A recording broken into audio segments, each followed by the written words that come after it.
And for today's video guys, tayo po ay mag-food review. Kasi meron akong nakita sa black app, blue app, at saka dito sa red app na super trending siya na food. So, mabibili siya, pwede siya mabili sa 7-Eleven. So, trinay namin hanapin sa 7-Eleven dito sa Thailand. And may nakita kami.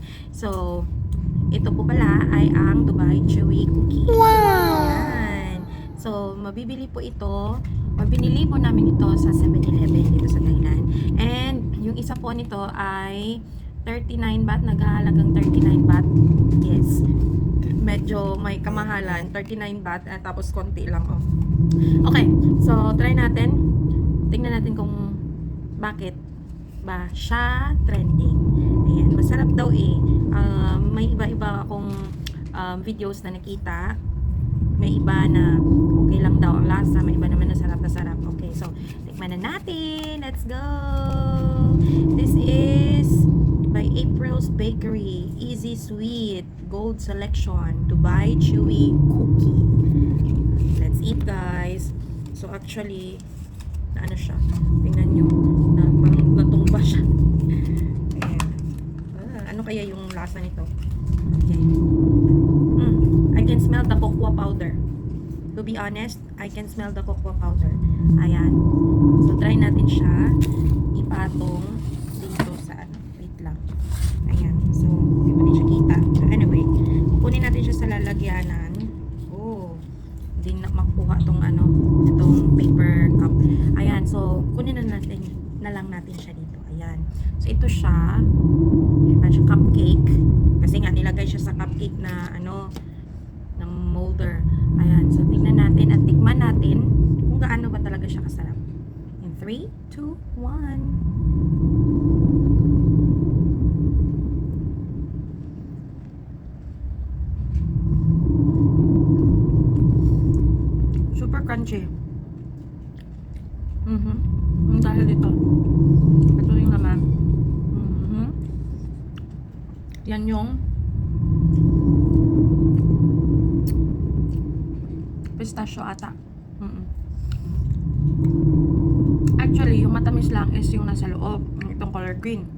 Itong nasa labas, may taste of bitterness. Ano siya? And dahil sa siguro, cocoa powder. Tapos, itong nasa labas, yung outer niya, cover niya. Parang dark chocolate na matabang. Pero, masarap. Yung nagbibigay ng lasa, actually, yung nagbibigay ng lasa, magandang lasa, is yung nasa loob. Kasi wala masyadong lasa to, yung nasa labas. Tikman pa natin. Medyo, sa labas, mapait na, ewan ko, matabang. For me, okay lang siya. From 1 to 10, 8. Kasi mahilig ako sa matamis. So, medyo, ako sa, dito niya, hindi siya matamis. Ito lang yung matamis sa loob. Pero, super crunchy. Sarap. For 39 baht, let me say, it's worth it. Masarap. Kaso, medyo matamis din sa loob. Hindi ko ma-explain. Basta okay lang siya sa akin. Hindi naman ako ganun ka-amaze talaga sa lasa niya. Tingnan nyo.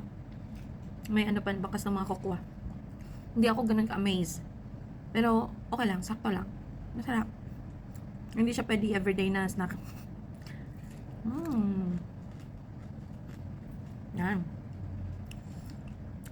So, na-curious lang ako guys. Kaya ako bumili din sa 7-Eleven. Kasi, always din to out of stock.